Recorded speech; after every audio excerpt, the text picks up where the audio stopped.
Hello, hello, hello, everyone of the Godjira family. It is an absolute honor and a pleasure to have NFT Sensei in the house doing an AMA with us. Also, going to be a demo. We will have some whitelists to give away if you guys are here vibing and asking good questions. It's your boy Zero Cool, the AMA host here. And yeah, Dak, go ahead and introduce yourself.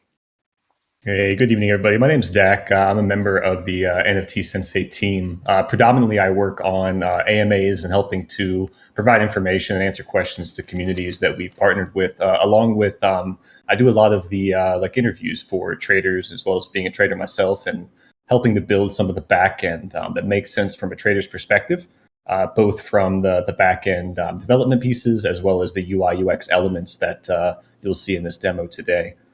NFT Sensei as a whole is really more of a suite of tools rather than a tool itself, as we've again researched and done a lot of interviews with traders from different walks of life that have been successful in the NFT space, and we've taken that information and pieced together what we have found to be the most successful tools in their toolkit, or rather what all of them seem to be asking for in their what we would like to think of a perfect suite of tools in their toolkit to piece together the perfect trading flow for any NFT trader in this market to provide the opportunity to do what we're all here for, and that's make ETH, right? Yes, sir.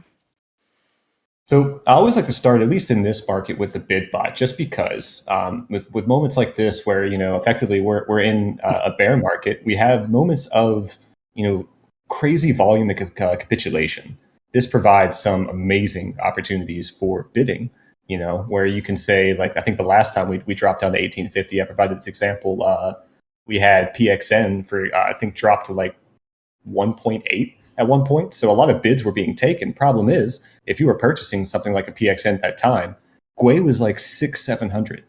So all these people that were able to get their bids out and throw a bunch of bids during this crazy moment of capitulation were able to pick up, say, PXNs for this example, for 1.8, and then turn around and sell them for 4 to 4.5 ETH 24 to 48 hours later. And there's a lot of opportunities that creep up in these crazy moments of volatility where a bid bot like this can be used. Um, as an example, we have a search bar here, right? I'm just going to type Azuki just to show you guys what it's all about. But you'll notice we only have two options here. That's because this is only limited to what we have indexed in this collection. Currently, we have a index bot in the Discord for beta testers where they can copy and paste an OpenSea link, and they will essentially index the entire collection for every tool that you see here in this suite. For this one, we have Azuki and Azuki MFer. In the future, we do plan on having the ability to, say, search like a contract address up here, for example, and have that collection indexed for you too. If we look at the left side after we've searched for Azuki, we can see a couple things. One of which is the confirmation of the contract address. We are aware that there are bad actors in this space. We wanted to make sure it was easily seen here on the left that you can validate and confirm you have the right contract address before you start bidding on a collection. We also have the floor to help you get, again, that confidence that you're bidding on the correct collection. We plan on adding a volume section here at the bottom in the future as well, just again to have that added layer of confidence for you as a user. So moving on to the second box, we have essentially our different sets and settings for what we want to do to create a task to bid on. Starting with the left side, we have the rank and token ID. So pretty self-explanatory. If you were to say choose rank, you could put in, I just want to do the top 500 Azukis. So I could do 1 to 500. Or I could go to token ID and I could put together, I could put from token 0 to 9,999 and bid on every Azuki in the collection. Again, totally up to the user and what your trading style is or what you're trying to accomplish in your bid. If we move on to expiration, we have defaulted to 15 minutes. And that is, oops, sorry. Oh, it's just a little background noise there. We've defaulted to 15 minutes. That's just because one of our best features in this bid bot is really just the speed.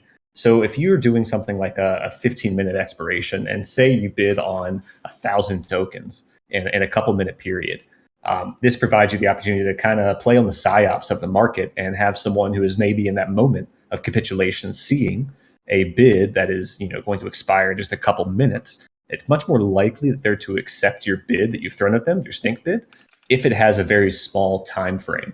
You can imagine if someone gets a 24-hour bid, they're going to sit there and think, okay, well, I have a little bit of time to make this decision. I'll see what the floor does, and then I'll pull this if it gets really bad. When you're throwing out bids and you're really trying to get some tokens quickly in these moments, these fast moments, you want to make sure you have a very small time frame.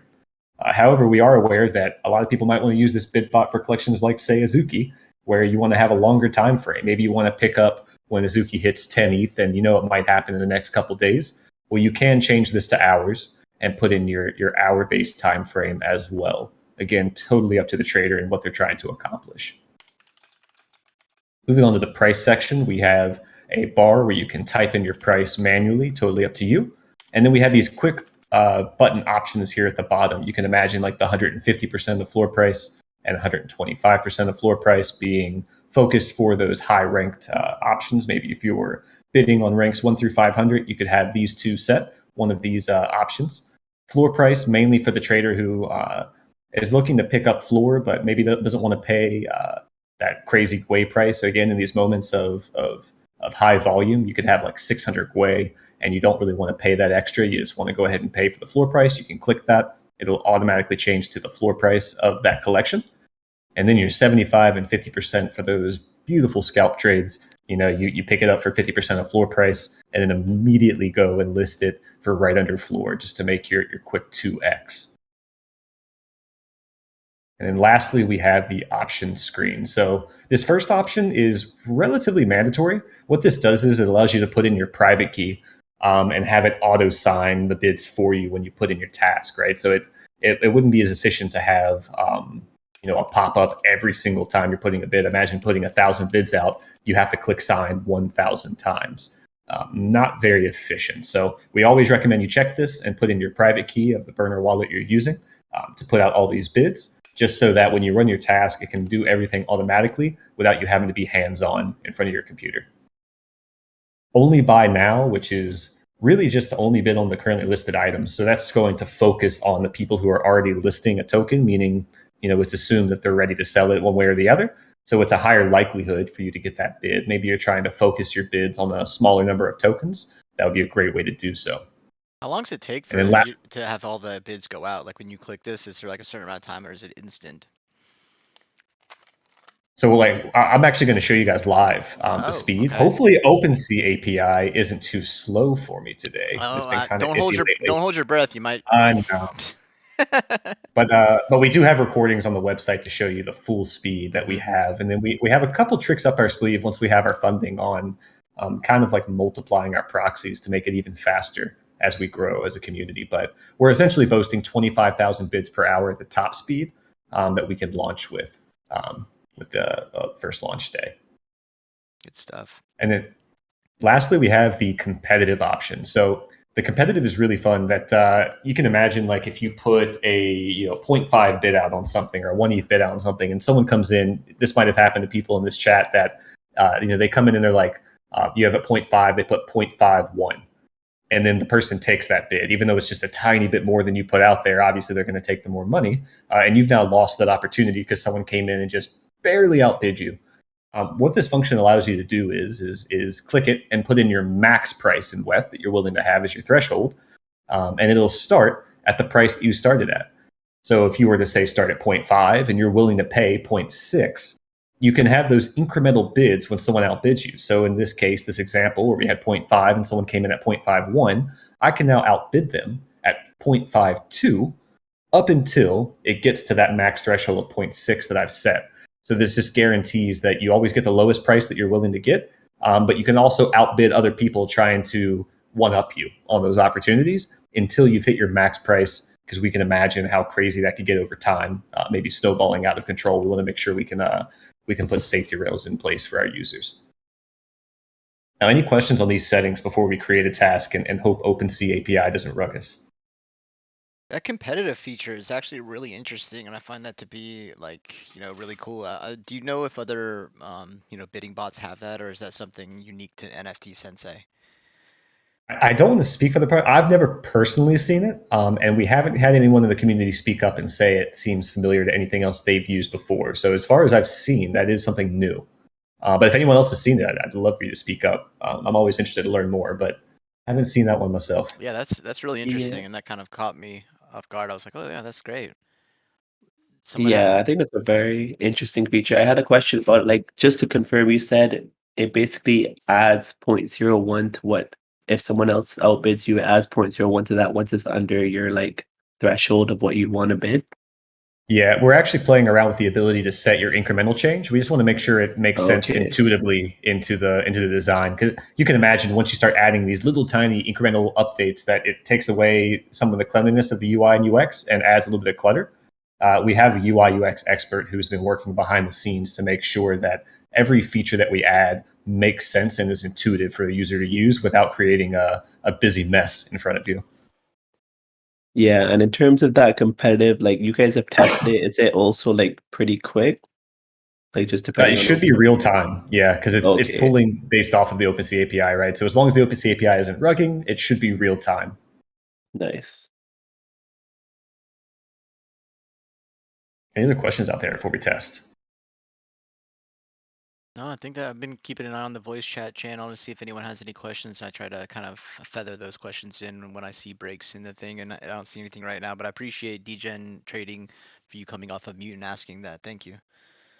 Absolutely. Thank you so much. And now, just before I even create start, I'm going to leave you guys on edge here for a second.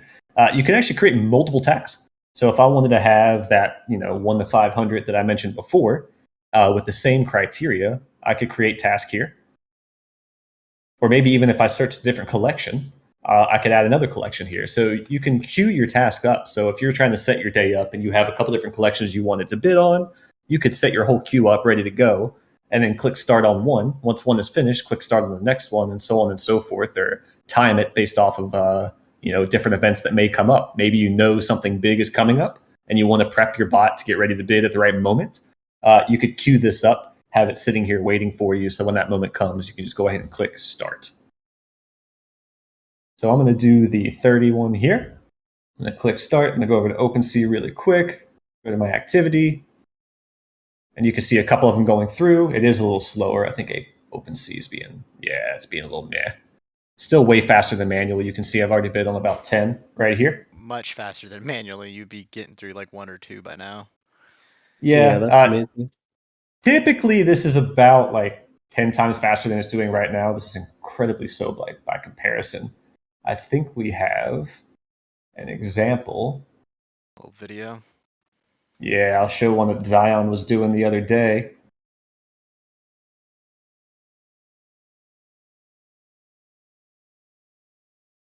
Well, in fact, he went crazy on this one. He did like 300 on this one, I think, or 1,000.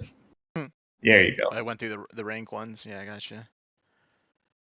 And then once you see he refreshes, he does have Aussie internet, so his internet's a little slower, but you'll see that this is the real speed. You're going to get like 5 to 6 a second rather Wow. than getting.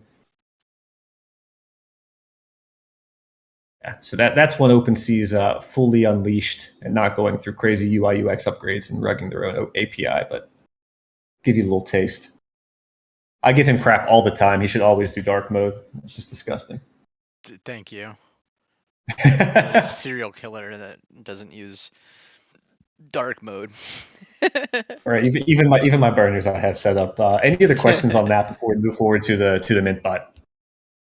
No, I don't have any questions on that. That looks really clean. It looks, I mean, the main thing is it's just like easy and like intuitive, and that's like the big thing is like the UI looks really easy to look at. It's really easy to use, and that's like that's definitely a big plus.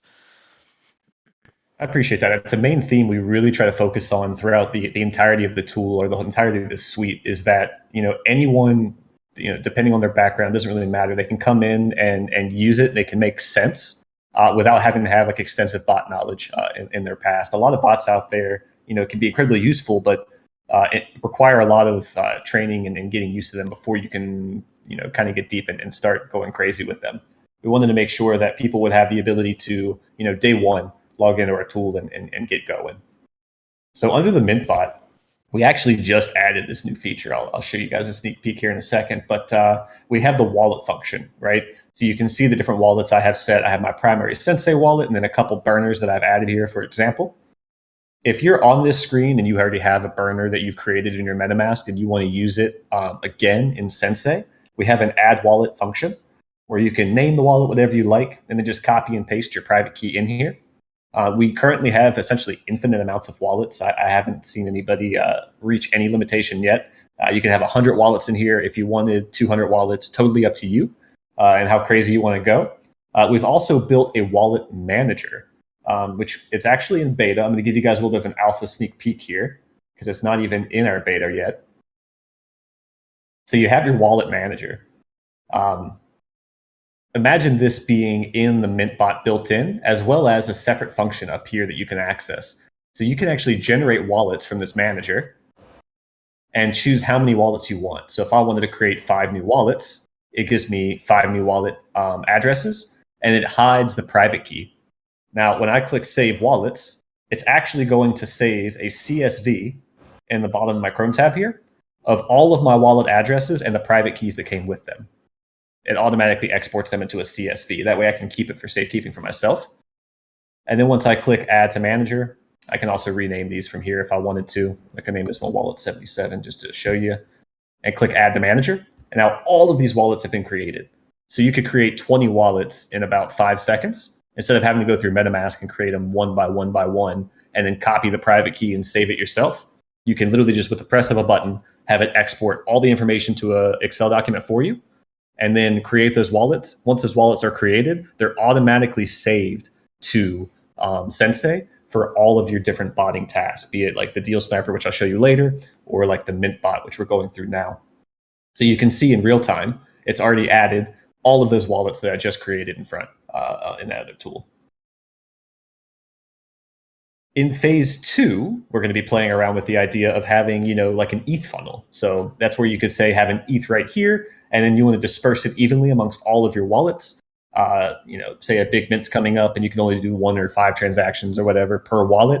You could say, have your 1 to 5 ETH, whatever you have up here, and then disperse it evenly amongst each of the wallets for you. So you don't have to, again, one by one send transactions for each one. You can just have it funnel out automatically to prepare for a upcoming mint. So do you have to load up load it up? Do you have to like add funds to the funnel, or is that just like pools from like everything that you have amongst all those wallets that are in there?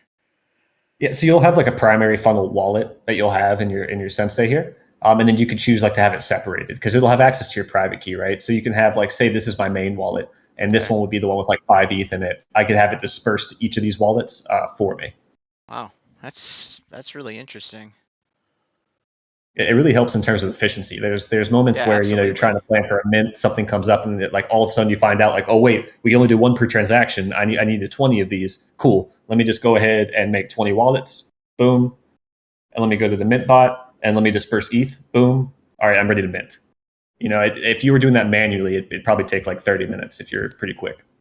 Yeah, I mean, and it's just like a pain too. Like that's really interesting. So you can literally have one wallet that has all your ETH on it, and then you can like mint off of that, like basically use the the amount of ETH that's in there to disperse through every single wallet individually, and then you can like just like buy stuff. I mean, like if there's like a degen play up there that's like 0.01, you have max wallets 5 or something like that, and you want to like be able to do that. I guess that's how you can like basically automate this whole entire situation.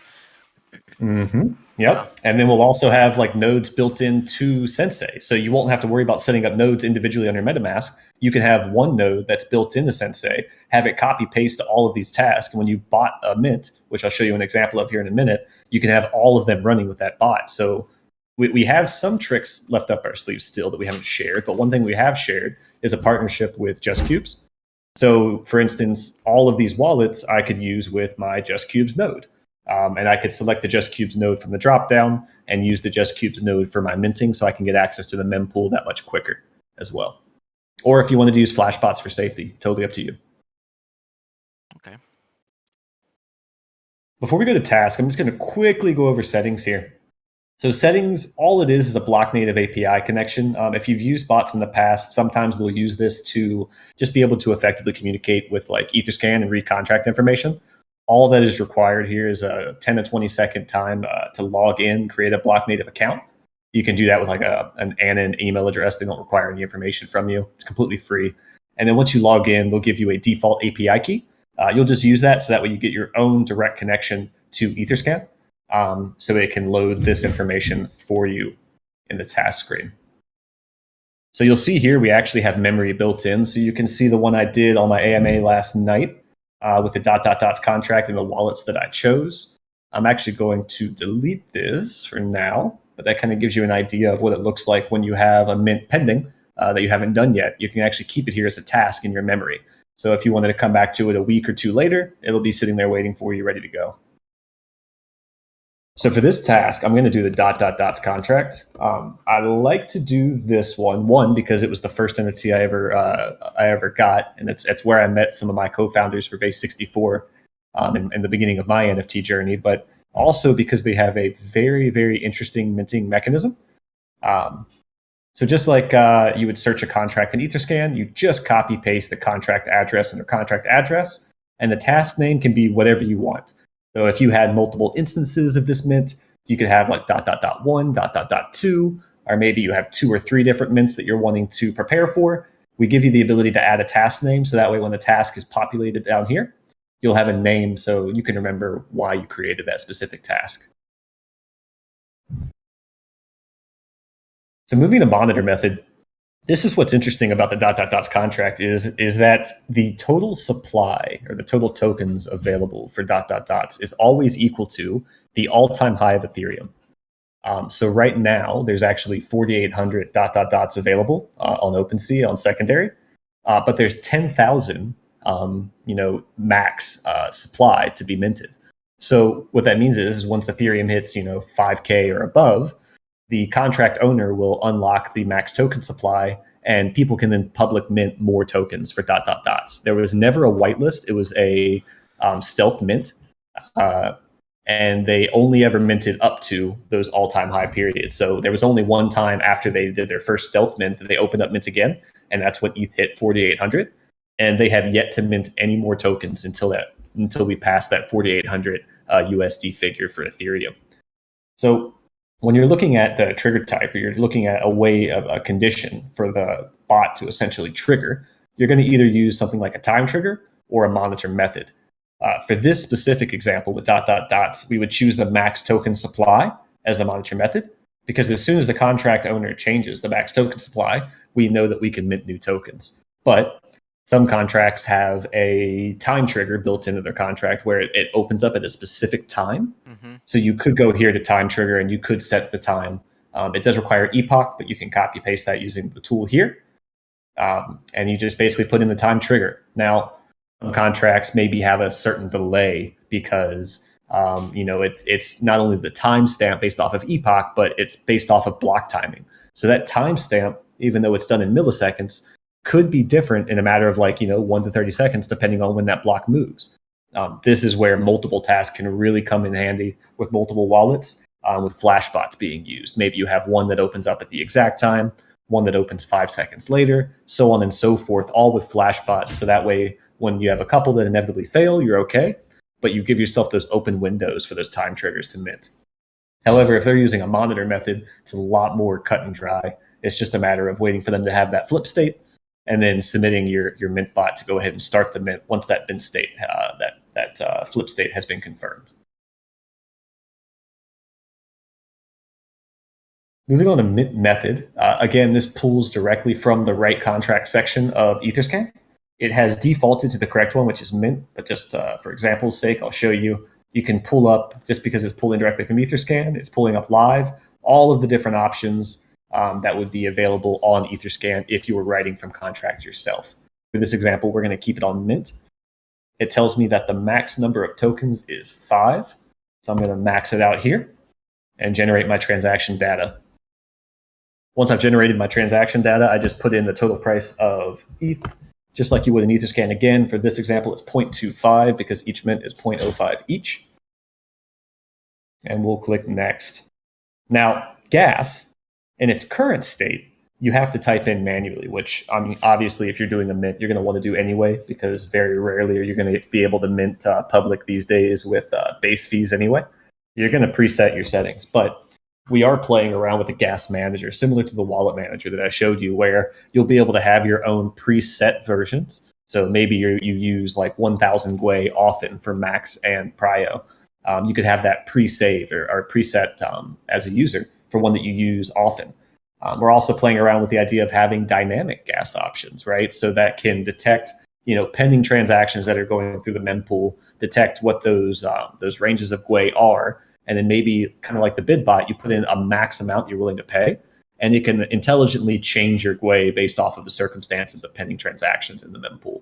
Can you That'll explain be that? Can very you explain that a useful. little bit more? Is it like, well, literally like if you're like trying to buy something and then someone has a gas, allowance like higher than yours, it will automatically change to be higher than that? Yeah, so I don't know how many of you guys have used like NFT nerds, but Yeah, have you ever seen like the pending transaction section? absolutely. So they use a private node to pull that data real time, right? So they're using a node to pull data from the mempool and say, okay, there's this many pending transactions for this specific contract. You could do that for mints and for sniping on, say, like OpenSea by seeing those pending transactions. So you could do the same thing here, where you have like your base fee plus X amount if you wanted to set a dynamic setting based off of base fee that's moving currently. But you could also check and see what the pending transactions are from Etherscan and which way that they're pushing. And if you know that there is X amount of space in a block, and you can run an algorithm to go through and say, okay, if this many people are going to be allowed to go through this block at X amount of gas units because this much gas is being used, how much gas does this bot need to be guaranteed to get into the next block? And that's a calculation you can run on the back end. Without spilling too much alpha, we're going to be launching an interesting read in our Discord very soon on another mint method, which can be even better. I don't want to say too much because this is recorded, but there are opportunities to get into the first block right after the flip state of a like open public transaction by intelligently watching the mempool in the same way, if that makes sense. I'll just leave that there. But that would give users the opportunity, at least the users who are able to get in that first block, to kind of avoid gas wars altogether and still be able to mint, effectively immediately.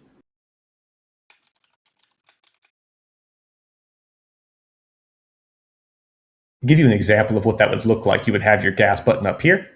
And then instead of just having your fees that you type in manually, you'll have kind of a scroll bar you can imagine here where you'll have your preset settings or maybe the dynamic mode that you can set and use, and then set your max amount here as well. Does that all make sense before we move forward? Yes, sir. Absolutely. Beautiful. I but assume that you've done a lot of these demos because, oftentimes when I don't have a lot of questions, it's because you're explaining things properly and nice and slow and well spoken. So I appreciate that. I mean, you can only imagine some of the AMAs that I do with some of the people where you can't understand what they're saying and they're very vague and they just, yeah. So I appreciate it. I appreciate that. That's one thing we really are heavily focused on is transparency, right? What better way than to show you guys live and just kind of go through each little bitty piece that we have available and maybe even leak a little bit of alpha, what we have planned ahead. So moving next, we have the wallet section. So here is where you're basically choosing which wallets will copy paste all the functions that we've set in settings 1 through 4. So we've set up that we wanted to mint 5 tokens. We've put in 0.25 mint price. So any wallet that I select here will do that exact same task at the exact same time as soon as that that state has changed in the condition we set in option 2, right? So each one of these I choose will be able to mint 5 tokens for me, meaning I don't have to mint with one wallet, wait for that pending that transaction to finish, and then mint again to get another 5 tokens, because this contract does limit you only having 5 per wallet per mint, right? I could have all of these wallets, all 9 of these wallets mint at the exact same time just by hitting select all.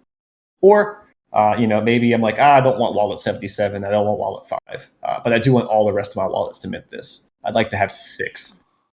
How does it I can do that select. actually? Because I know that like when you're doing transactions like in MetaMask, you can only do like one at a time. It's that Mhm. sounds like really cool. Well, when you're doing a transaction in MetaMask, you're doing it with one wallet. So each wallet can only have one pending transaction at a time.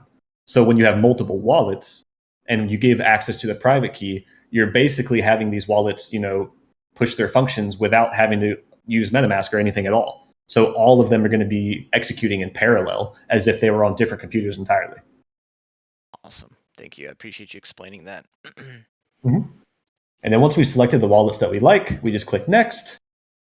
And the bot log just gives you your information. Most of this is jargon you'll never need, but it just shows you that, okay, the status has changed to stop, which means it has started in a pause state. And it lets me know that all of these wallets that I've set up, showing me all of them, are ready to go and are idle for me to push go. So as soon as I click start, you'll see in the bot log it has successfully initiated. And it is now waiting for that flip state that we set up in section 2 in conditions to go ahead and run mint on all of these wallets that I have set up to go.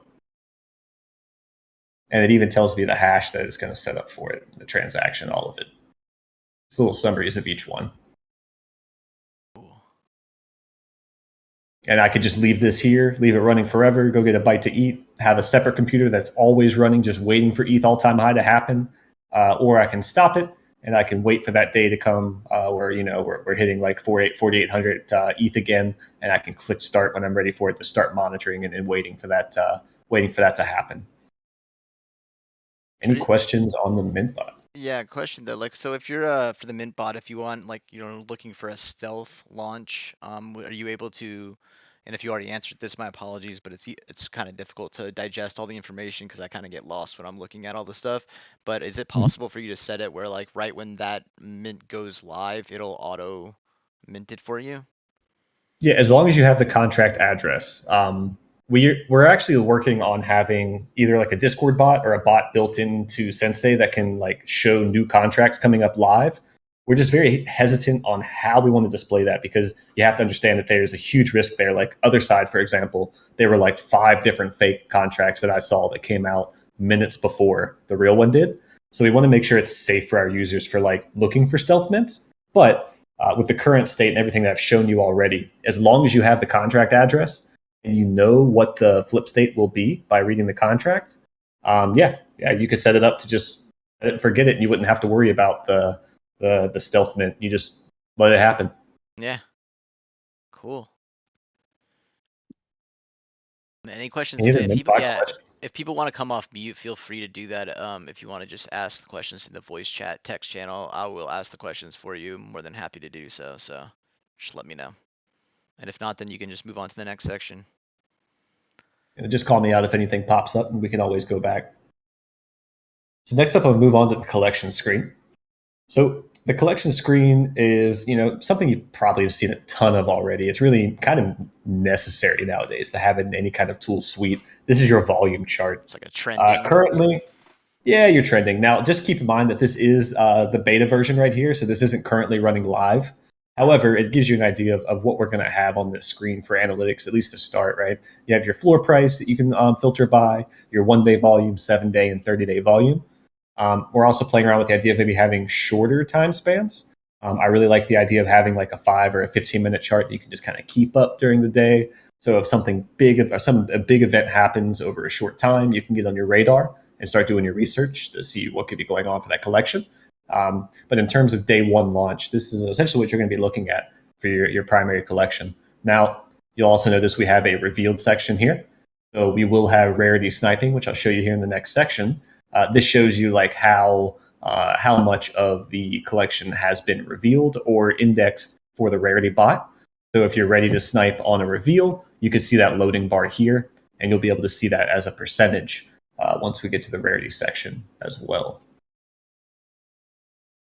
So again, if I just search Azuki, or I could just click one of these if I wanted to. Authenticating my wallet, and we'll pull up the analytics dashboard.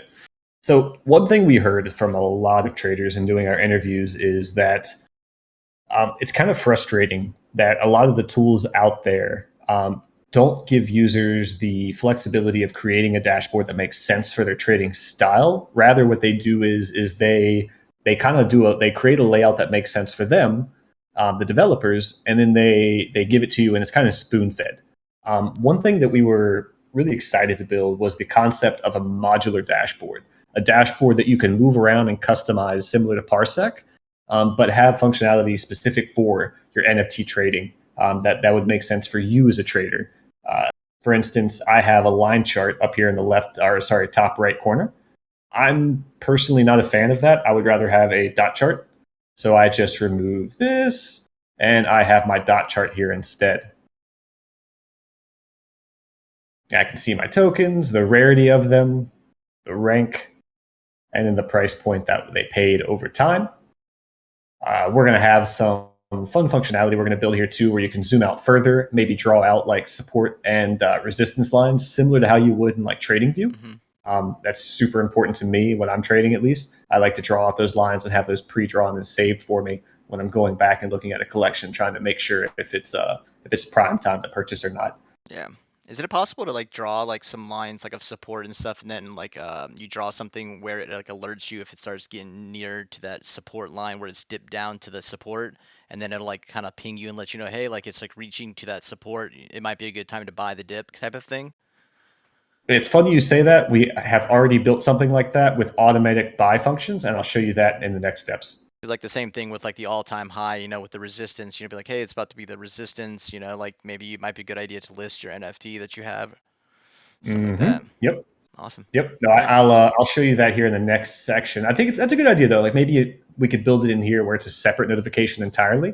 But we do have that functionality elsewhere. I'll show you that in a little bit.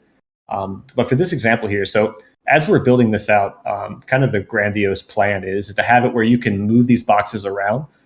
Zion has already built out like a system where you can click and drag these and move them from different areas, so you can really rearrange your analytics dashboard how you want to, and even maybe like change the sizes. So like imagine listings and trades. I would want this to be double the size, so I could say like expand this and make it bigger, and then I could have my my listing bucket here, my dot chart up here, and kind of build it how I like it. Now the cool idea of having modular boxes and the way that we build them as like little boxes here for each chart is that as we receive feedback from the community, or as our data scientists come up with new ideas on different analytics tools or charts that we can build and add over time, which we already have a huge queue system for phase 2. But we can receive feedback from the community or people on the team and add these blocks over time. So for example, we had someone in the early days who was looking at like the top 10 holders chart, and they saw like, okay, it's cool that I can see that this guy has 285, this guy has 246, but what I would really like to see is how these wallets interact with each other and other wallets, and how do they scale in terms of holding compared to other holders in the collection, and what is an intuitive way that we can visualize this. So our data scientist actually built that, called holder analysis, right? And I always use this guy as an example. He's going to hate me one day. But azuki.grail.eth, he shows up right here in the center because he has this crazy little triangle going on here, right? And you can see that azuki.grail.eth, who has 264 total in his cluster amount, only has 100 in this wallet. But you see he often transfers to this wallet that holds 33 azukis, grail.eth. And grail.eth trades with Conger, who has 74 azukis. And Conger always transfers between these two unnamed wallets, one of which only has 7 Azukis in it. So if I'm researching Azuki holders and something like this pops up, I can copy this person's address and pull it up on OpenSea, or just click their address and pull it up on Etherscan, and do my due diligence and my research to see what could be going on with some of these larger holders. And what do these other wallets represent? Maybe I just found Azuki.grail, this Azuki whale. Maybe I found one of his alt accounts, right? And that's something I can start monitoring now and add to my wallet watch list to see if any funny business happens in the future. If maybe that's a wallet I should keep an eye on to possibly copy trade in the future. Plus, you can move them around, which is pretty cool. Little jellies. Yeah, this is a really Any cool questions thing. there? Yeah, this bubble thing I never really knew too much about, and I find this to be really, really fascinating. I haven't figured out a way that it's like sometimes you can be following the smart money. Not all the times it's smart to like follow what whales are purchasing, but you can find out when like several people are different, like doing transactions with other people, and you can also kind of sometimes stumble across some like sketchy stuff when you start seeing some wash trading and things like that. It's actually a very interesting analytics tool that I've noticed. Yep. And with these, you can copy some of these addresses. And I can't show you this yet because it's still being built on the back end, but we have a whale watch section where you can add watch list wallets. So, in this research, if you find one that you want to keep an eye on, you could say copy it and then just add it to your wallet, your whale watch list for future, just future checkups, right?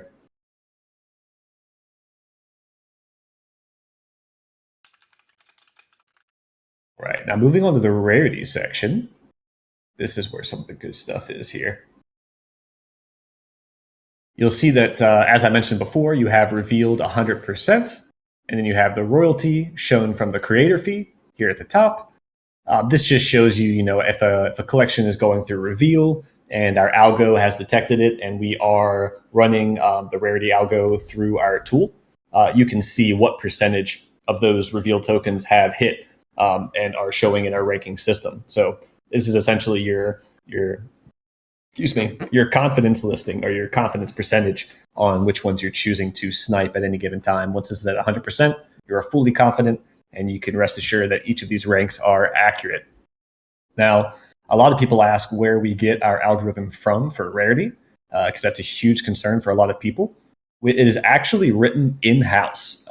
One of our team members, funny enough, wrote the algorithm for Sensei, which Gem has now adopted. So a lot of you might know we're actually partners and good friends at the people over who work on Gem. They have borrowed our algorithm for rarity ranking, and they are now using it today for their platform.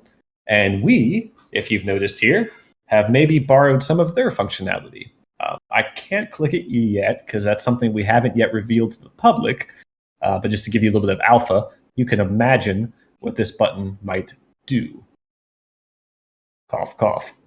So this gives you the ability, when you're going through and you have the token URI swap and you're going through your indexing and running through your ranking of rarity, to not only say purchase, these individual tokens by clicking the OpenSea icon here, but also maybe, I don't know, pick up a couple at a time. I don't know what that button could do. What's interesting is we'll actually also have the ability to snipe from OpenSea, X2, Y2, and LooksRare on launch. We already have those integrations built in. We've already partnered and announced those integrations. So everything you see here, you'll be able to purchase from any of the marketplaces that exist. So you'll be able to snipe on reveal from all three.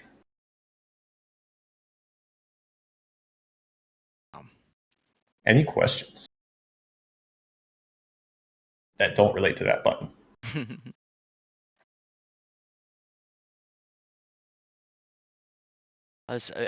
Someone asked in chat, I actually think I kind of missed it, but they said, can we add our custom RPC? Yeah, you'll have the option to have your own RPC added if you'd like if you have your own private node. And we'll even have options in the future that will be incredibly fast where you might not even need it. I mean, obviously the private node's always going to be the fastest, but we have a trick up our sleeve with another partner that should be very interesting in terms of speed for adding nodes as well.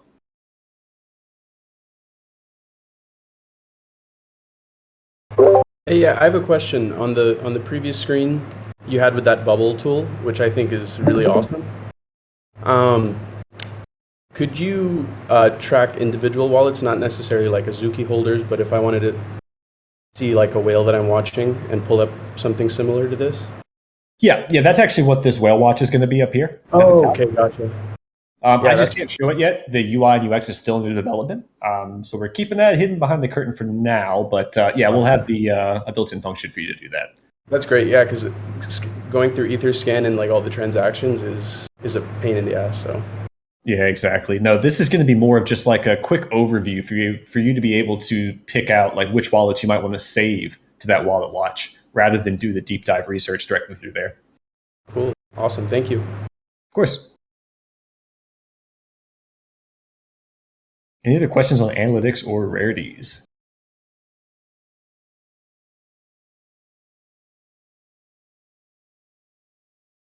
All right, beautiful. So the trade screen here, also under development, can't show that quite yet. Will look pretty similar to what you see like here with listings and trades. You can imagine this just being a laser-focused fire hose for listings coming through. So that's going to be like your secondary market watch for buying floor tokens, to be able to see them coming through very fast and being able to quickly buy them directly from this screen. However, we have automated that task. Oh no, has he blocked me on it right now? Here we go. With the snipe list. So you can see I already have 2 of them running for Azuki. So we've built an automated bot for purchasing tokens based off of a multitude of different criteria you can set, be it filters for specific traits, specific rarities, or specific price points. So Zero, you mentioned earlier, like, hey, it'd be great to have a notification when it hits a certain like support point. So this is made to be used in tangent with the analytics tool. So after I've used the analytics tool and I have drawn my support level and I have depicted, okay, 10 ETH is a great price to purchase an Azuki at. That's where I feel very confident and comfortable picking one up. I'd like to have a notification ring as soon as one of those opportunities come up for that price point that I'm looking for. So I can do that here in the deal sniping section by clicking add task, naming it whatever I want. So we'll call this one like Azuki 10 ETH support.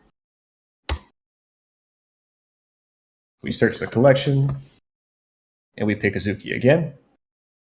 Like the other pieces, you have your contract address, which we always highly recommend validating and making sure it's the right one. And now we get to choose our price. So this is where I can put the 10 ETH price that I want my notification on. We click next. Now this is where things get interesting. So most tools nowadays, you have like a fire hose coming through and it has a buy button on the screen. And then you click the buy button. And then after you click the buy button, your MetaMask pops up. After your MetaMask pops up, you then click confirm. The total of that time frame is around like 3 seconds for a fast clicker, right?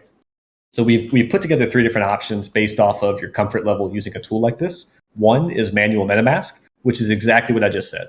You have a buy button that comes up. You can play the alert noise like I have selected here, and it'll have the buy button come up. I can click snipe. After I click snipe, MetaMask will come up and I can click confirm. Or I can click auto MetaMask, where as soon as one of my criteria are met, it'll play the noise and MetaMask will just pop up on my screen. So I can have this on my second monitor. I can be doing work on my main screen, and this will make a ringing noise and say, hey, an Azuki was just listed on X2Y2 for 10 ETH. As soon as that ring noise comes up and my criteria has hit, a MetaMask window will pop up and I can then click confirm automatically. Now, even faster than that, if you put in your private key, you actually can have a confirm buy button directly on the screen. So what this does is that there is a button that comes up on the screen. You can have your mouse literally hovering over that section. And as soon as the noise comes up and rings saying there's a 10 ETH buy, you can click. And that will actually start the transaction faster than MetaMask can even open up on your computer. So you can imagine if you're at the end of a block and that 1 to 3 second difference is the difference between you getting the token or not, you're winning because a bot is going to be faster every time than a MetaMask window coming up and a human clicking confirm. We do have the ability to have automatic buying. We are just... we're kind of planning out how to create those safety rails to make sure it's okay for the average user and that people can't really mess it up. And then we're also very cognizant of if you have too many people with the ability to automatically buy, what does that do for Gwei and like secondary markets? So we're thinking of interesting and intuitive ways that we can add that. But at launch, you'll be able to have that confirm buy button, which is still faster than anything else out there, really, other than something like CyberDad. Only difference is we have access to every marketplace. Wow.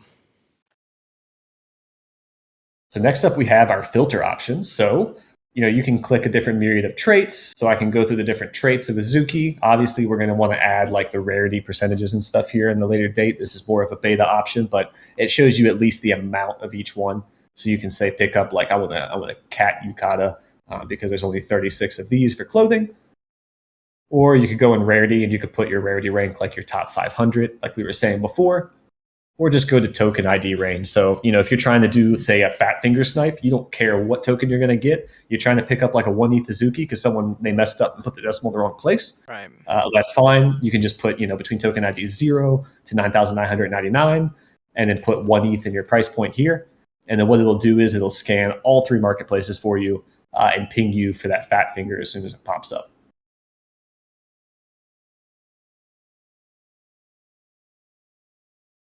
Next, we have the custom gas setting.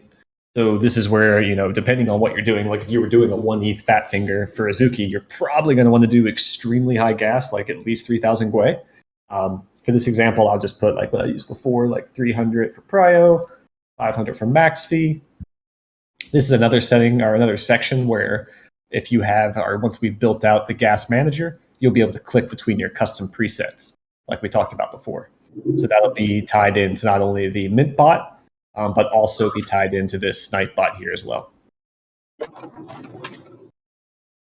Next up, you choose your node. I'm only going to have one option because I didn't want to copy paste my private key here, so I just went with the MetaMask option. So I just have access to the MetaMask node. So if I have like a Just Cubes node or a Trippy node or whatever node I have or private node built into my MetaMask, it's going to use that. If I choose the private option, you'll be able to select any of our node partners that we have accessible at launch. So you guys are basically you're doing Just Cubes. That's who you guys are going to be using, or will you guys eventually have your own private node? We, without giving too much up, will have options available very soon. But we have to keep some secrets to ourselves. But Just Cubes is one that is public, and yeah, we will have access to that on launch day as well. And in terms of marketplaces, 9 times out of 10, you're probably going to want to do all 3, right? Like that. One of the big benefits of having a sniper like this is being able to snipe X2Y2 and LooksRare faster than other people, because most bots are monitoring OpenSea. Not to mention, like X2Y2's API is actually faster, so you can snipe X2Y2 faster than you can OpenSea. Right. And with the creator fee that a lot of people here are probably aware of, you're much more likely to get a better deal on X2Y2 because people know about that. So there's huge opportunities there, especially now, for clicking that. But, to each their own. If you wanted to just do like LooksRare and X2Y2 and not even bother with OpenSea, totally up to you as a user. I have a question regarding like multiple marketplaces. As you know, OpenSea kind of flags some NFTs that they're reported stolen, but they're still available for sale on other marketplaces. That's something that y'all are looking into to kind of like filter that, or yeah, that's actually, I got burnt on that personally because I was using NFT last week, and I bought when Milady was going through that crazy choppy time, I was like trading Miladies, and I bought a scam Milady, and I ended up just selling it for a loss because I didn't want to deal with it. So I mentioned that in my query notes, because if we're pulling it from OpenSea API, I just have to have my devs look and see if they include banned tokens as like a notation in the API, so we can monitor that and then have that as like an excluded filter. For instance, we've excluded the ones that come up and they're like, how they come up on one price on OpenSea, but then they're actually a higher price when you run the transaction. We have a filter that automatically filters those out. We just have to find a way to intelligently filter out those transactions or those tokens as well. I just have Zion looking at that now, actually. So it literally just happened to me. Yeah, same. It literally happened to me today, so that's why. Yeah, that's what I was saying, how like I always like talk about how great Gem is, and like one of the problems with Gem was that when you like click through these and you can like, you get your cart with all of them, you can't really see that little exclamation point showing, like indicating that it can't be listed on OpenSea. And so like I bought one time as well that was like, flagged, and I was like, oh man, this sucks, because then you have to sell it for a loss, and then you get in that position where you're selling something that's flagged and you're kind of like, someone else is gonna have to, bear the burden. But they actually, like, I tweeted about it, and one of the devs from Gem actually like messaged me and said, was like, thank you for bringing this to our attention, we're gonna like fix this and actually change it so that if you were trying to check out and you had something that was flagged, it would actually pop up and be like, hey, listen, you're about to purchase an NFT that has been flagged on OpenSea, would you still like to go through with this, or would you like to clear your card? So I definitely can understand that, and it's a very interesting thing. Well, you can imagine with us having partnership and integration with Gem, functionality that they may implement means we may have access for that in the future as well. So that might even play a piece too. Very cool. I'll just click next here and you can see this task is up. And I think I'm just going to keep adding these as I do demos because it kind of shows you how many tasks you can have up, right? And as I grow through here, I can actually scroll left and right as these continue. But you can have multiple collections, right? Maybe I'm trying to snipe 3 different collections and I want to start them all at the same time and have all 3 running at one time. Or maybe like I'm just going to keep these paused for now and I just want to do my 10 ETH support line for my Azukis. Totally up to you as a user. Or maybe I have 3 different collections that I'm monitoring and I want to snipe from all 3 of them at the same time. I could just have all 3 running side by side by side and just waiting for those opportunities to come up with those specific filters that I've set so that I can go ahead and click buy as soon as it pops up here. Excuse me. And even if I minimize this window, it'll still play that noise. So as soon as one hits my support line or my target, it'll go ahead and play that noise on my computer to alert me that I need to go to that screen and purchase that token. So that helps answer your question from previously when you're drawing your support and resistance lines, that you could create those alerts, those sound notifications based off of those supports. You can not only do it based off the support, but based off of specific traits that you want to buy. Maybe you want to buy like a cat ear Azuki and you want to pay 15 ETH for it. That's the only token you want. You just want that one trait. Well, you put in your criteria, let it run, and as soon as that time comes, it'll alert you and make the noise, and you can click buy. You don't have to look at charts all day, every day. Okay, that's awesome. Any other questions on the listing sniper? No, it sounds like all good stuff so far. This is one that Zion actually live streams in the Discord quite often. So he'll put up a couple different collections and stream them and then just leave his computer running so that people can go in and list and see them real time. And you'll be able to see an opportunity pop up and come in. In fact, I could probably run this one. If someone wanted to list an Azuki for 19 ETH or something on X2Y2, if anyone has one, we could just leave that there. If anyone does, it'll pop up. It's a little bit higher criteria. I don't want to rogue you guys and have you list one for 10. But that's always a fun thing. He usually keeps a couple collections up on that screen, and then that way you can go in and you can list a token and see how fast it'll come through. And that's even accounting for the lag on a stream, right? So he'll go in and he'll say, hey, here's 3 different collections. Go ahead and list on any of these marketplaces and see how fast it pops up. So you can see real time how fast it picks up these opportunities. I think X2Y2 and oh, there you go. If someone in here did that, that was one. Oh, shucks. Not enough money. No, I'm poor. It's okay. I don't know if did the noise come through for you guys too? It did not. Oh, okay. I think I heard it. It was a little faint though. It might have been because like a it was little so beep. loud in my headphones. It probably picked up on my mic. Oh, that's cool. Oh, It has a yeah. little cue right there that it shows you which one's picked up and stuff. I like that. Yeah, so it'll keep the Something queue for you too. And So if you're doing does it have to this be and on you want to the main? Does this can you minimize this and just be doing work you're at your job working from home and you're doing your docs and stuff and yeah, okay, so there you go. That was a perfect example. Yeah, that's literally You perfect. can't. There you go. All right, unlisting my Azuki that I had for 13.5. Yeah, that was awesome timing. Actually, it literally never happens like that. That was beautiful. All right, that is the extent of all of the different pieces I had to show you that we have available so far. We have a couple tricks left up our sleeve, and a couple other things we'll be releasing over the next couple days. Any other questions of anything else that we've covered, or any questions about the mint at all, or the NFT? Feel free to speak up.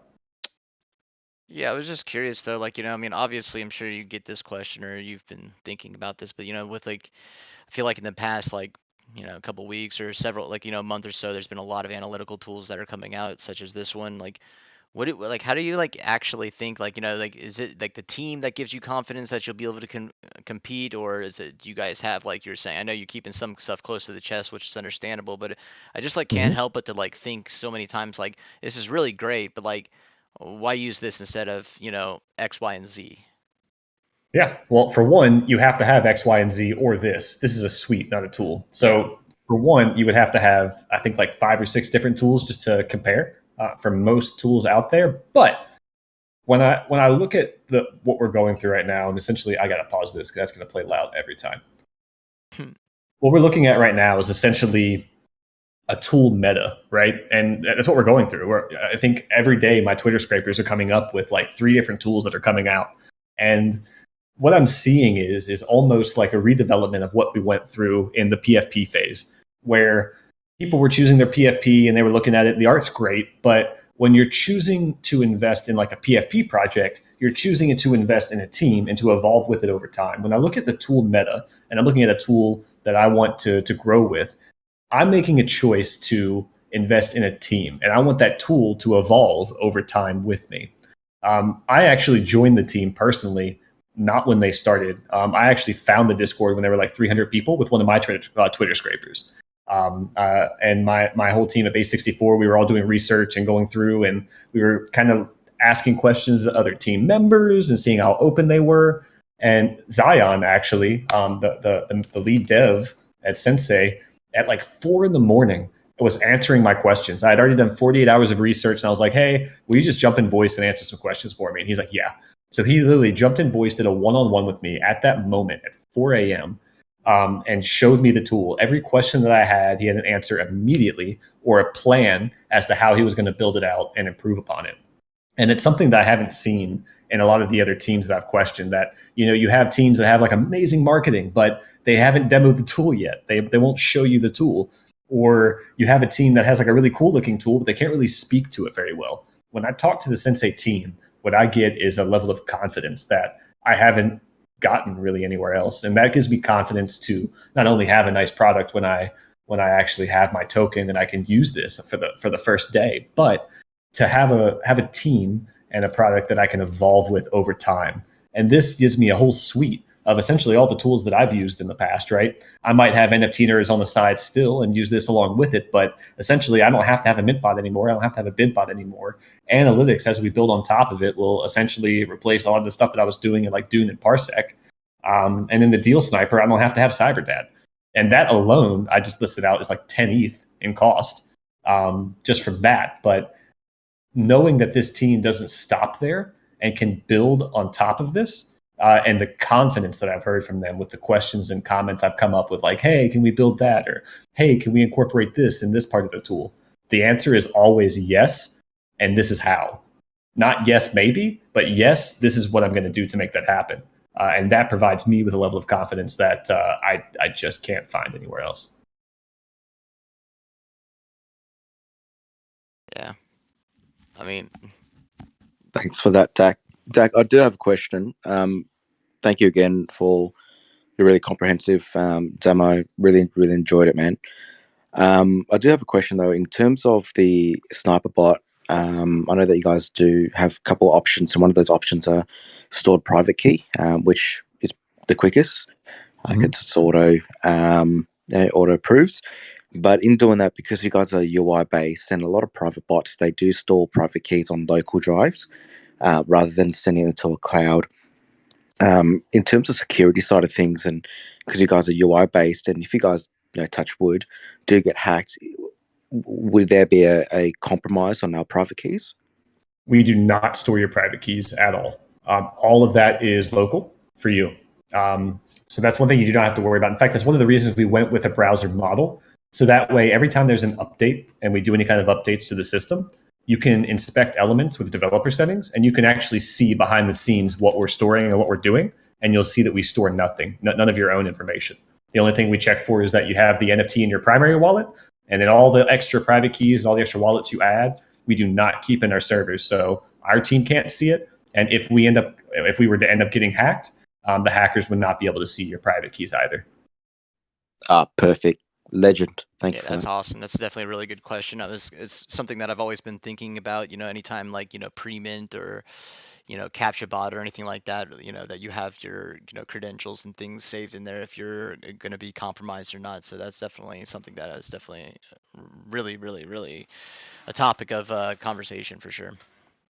It's a big reason we're browser based. You can imagine like some of these desktop based applications, you have to download an app. So you can't really see what they're storing, and they have a lot of access to your computer typically, right? And they have to store private key information in the cloud using a desktop application 9 times out of 10, just because it can't save it in the desktop app. So it's a little messy. Not only that, if there's an update, and like say a new mint comes out that requires a custom sig, and the developer wants to update the mint bot to accommodate for that, like Karafufu, for instance, right? If Zion wants to say, hey, I'm putting an update through for this mint coming up, it has a custom signature in the contract, we're updating it so it'll automatically fill that in for you, so you don't have to worry about like the capture bot or whatever. With a desktop application, you have to download another bit of software to update, which means every time you update, you're risking yourself for malware. And I don't know if you guys have seen, like on Twitter, there was a hack that came out recently where there was malware that was actually taking private keys. That's something we wanted to avoid, and especially avoid the chance of that ever happening, and give our users peace of mind that you don't have to worry about that. If you have an update with Sensei, all you have to do is hit Command-Shift-R, and you've updated your system, right? You just have to refresh your browser, and you're done. There's no downloading, no chance of malware. And then again, we have full transparency, so you can always use developer tools to see what we're doing. So you always know before you're even using the bot what's going on. Perfect. Thank you for that. Of course. I want to be a jerk. Take my money. So yeah, like we can kind of like segue into that question. Like, what are you guys thinking about for mint price, and like, when are you thinking about doing a mint, and will there be like a beta access that maybe we could get some Jiras in here or some trusted people to be able to beta test and then see if they like the project? Sure, absolutely. So to kind of answer those in order, we're looking at a mint price of approximately 1.25 ETH. We're looking at a max supply of around 1,500. Now, again, everything I say is not set in stone, just numbers that we're leaning on. That seems like a fair number to, have enough people that have access to this to have an edge on the market without having to worry about oversaturating the market with all this power, right? So we're very adamant about having a hard cap at the total supply of these passes and not offering subscription-based model for the future. So that way, we don't have that issue of everyone being on the same playing field, because the whole point of having access to this tool is to be able to beat everyone else, right? It would kind of defeat that purpose. Now, in terms of beta access and launch date, we're looking to launch next month, as long as the market continues and doesn't do anything super crazy or out of pocket. We're looking at, in the next couple weeks, sometime next month. And in terms of beta testing, we're looking at approximately like a week before we have the launch. We'll run out the last wave of beta testers to give it a try. So we'll keep you guys on the waiting list and the contact list for that beta access. Dak, another question. So I think I rocked you. Can you hear me? Yes. Yeah, I can hear you. Yeah. So with the mint price, are there any additional subscription price?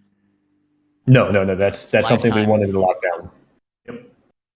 Lifetime pass only, no subscriptions. We want to make sure that we don't give this to everybody, because that defeats the purpose of having it in the first place. Oh, yep. No, so I was meant the mint price plus the subscription on top. No, that is not currently on our horizon. This is lifetime pass. I like hearing that. Did you say the collection size? I might have missed that. 1,500 is the number we're leaning on. Okay.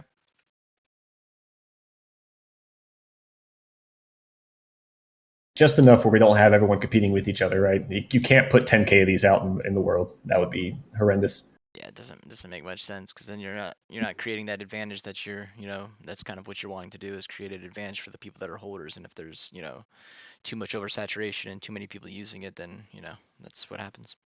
It's literally on our poster, your unfair advantage, right? Yeah. We'd be hypocrites if we did 10K. And just to confirm, the passes are a lifetime pass, right? Yes. Correct, lifetime. Nice. Very cool. I really like what we've seen. It's been a great demo, great presentation, everything like that. You know, if you want to go through any other aspects of it or anything like that, this platform and this is your opportunity to, give us all the juicy alpha and all that good stuff, trying to convince people if they should mint and whatnot. You did say that you would be able to maybe give out a couple whitelists or anything like that for people who are out here participating and whatnot. Yeah, what I'll do is I'll take a screen grab, and then maybe if you could even send a list in our private chat of some of the speakers we've had today as well, some of the question askers. We can send it over to Doc, maybe have like a raffle separate. I don't want to speak for him, but I do have a screen grab of the people I've seen in this call up here till the end, which I'll be sending over in that chat as well. And then we should have a pre-mint, if we haven't sent it out already, for a raffle for the community on top of that. Awesome. So what should they do? Should they just send that out and then join the server and go from there? And Yep, go ahead and join the server now, and then what you and I can do is we can circle back with Doc in our private chat, and then loop back with your community here soon after, once we get that information to do a giveaway. In worst case, just do a follow-up in 24 hours with everyone that's here, and then send it out that way. very we can cool, even man. do a raffle internally, and then just Awesome. give Sensei list to the Discord IDs. Very cool. That's just such an awesome token of good faith, and here at the Jira fan we definitely really appreciate it. And I do a lot of educational things where we like talk about different tools and things and ways to optimize your trading ability here. So it's like definitely really important for a lot of the people that are in here who know me really well, is that like we're always looking for something that's gonna give us that competitive advantage and whatnot. So like that's awesome, and I just want to say like thank you so much, and appreciate you taking time out of your busy schedule to come out here and just giving us like a full demo, because it's really been a good one. And like I said, is that whole demo with all of the voices and with all the questions and everything like that is being recorded on OBS, and I will put that on my YouTube and I'll send it over to you so that everyone can get all the juiciness, because I think a lot of people, we've actually like multiplied, a lot of people have joined and left during the entire thing. And so like I'm going to make sure everyone is privy to the all the good information, because a lot of good stuff has been dropped here. I even missed some stuff, so I might even actually have to go back through and like listen and watch, the replay on it. Hey, beautiful, beautiful. Thank you so much for having me, and thank you for all the great questions. Yeah, and like I said, if you have anything else you want to add to it, if not, then we can kind of wrap it up. We're a little bit over, yeah, we're about 11 minutes over past the hour, as far as my recording is. So I usually try to keep it to a reasonable timing. I've been very notorious for having marathon voice chats and AMAs and stuff, just because I can literally talk forever and ever and ever. And I try to keep it a little bit, condensed so that people don't have to cipher through all the BS from Zero Cool, if you know what I mean. Hey, no worries, no worries. Yeah, go ahead and join the Discord, everybody. And if you come up with any questions that you maybe haven't thought of, or if anyone's watching the YouTube video at a later date, feel free to @DAC in the Sensei Discord. Come up with any questions that you may have. We'll be happy to answer them for you. Awesome. Well, Dak, I gotta say, man, I Dak, really, thanks heaps. yeah, thank you so much. This has been a really good demo. Well spoken, clear speaking. You've done these a lot, and I just have to say, like, thank you so much. I feel like everybody out here was able to decipher the information and all that good stuff. So, once again, thank you so much, and I really appreciate you coming out here. Thank you. Thank you. Have a good one, everyone.